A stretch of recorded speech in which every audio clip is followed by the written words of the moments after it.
কুড়িগ্রামে বেড়েছে সবজির দাম। করলা, মরিচ এবং বেগুন সহ প্রায় সব ধরনের সবজির দাম অনেক বেশি।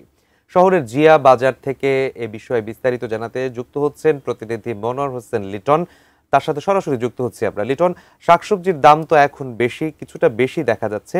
আসলে কুড়িগ্রামে এর চিত্রটা কেমন এবং ক্রেতা এবং বিক্রেতা উভয়ই কি বলছেন?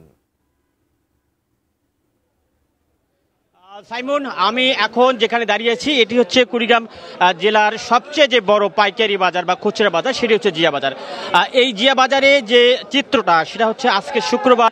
এই শুক্রবারে কিন্তু একেবারে যারা অনেকেই বাজার করতে এসেছেন, বেশিরভাগ মানুষই, তবে এই দামটা নিয়ে অনেকটাই হতাশ, বিশেষ করে সবজির দাম। এখন এই ভাদ্র মাসের 28 তারিখ, এখন এ সময় সবজির দাম কিছুটা কমার কথা। বিশেষ করে এখন এবছর খুব একটা বন্যা হয়নি, এই কারণে এই সবজির দাম কম হওয়ার কথা ছিল, ক্রেতারা বলছে। তবে যারা পাইকার আছে কিংবা যারা সবজি বিক্রেতা আছে তারা বলছে যে সরবরাহ অনেকটাই কম। এই সরবরাহ কম থাকার কারণে মূলত দামটা বেশি। বিশেষ করে এখন যে এই সময়টা বন্যা থাকে, মাছের দামটা অনেকটা কম থাকে, তবে মাছের দামে এখন অনেক বেশি, কেননা এবার বন্যা খুব একটা হয়নি।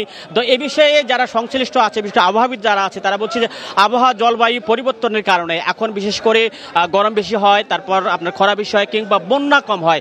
বিশেষ করে এই যে সবজির দাম, মাছের দামের এই বড় একটা প্রভাব পড়ে কিন্তু ঠিক এই কারণে। তবে এই যে এই বাজারটিতে যে আপনারা এখন দেখতে পাচ্ছি, সিমের দাম 140 টাকা কেজি, কাঁচামরিচ 150 টাকা, এই সঙ্গে আপনার কি বলে করলা হচ্ছে 70 টাকা, কিংবা অন্যান্য সবজির দাম 50, 60, 70 টাকা এরকম করে।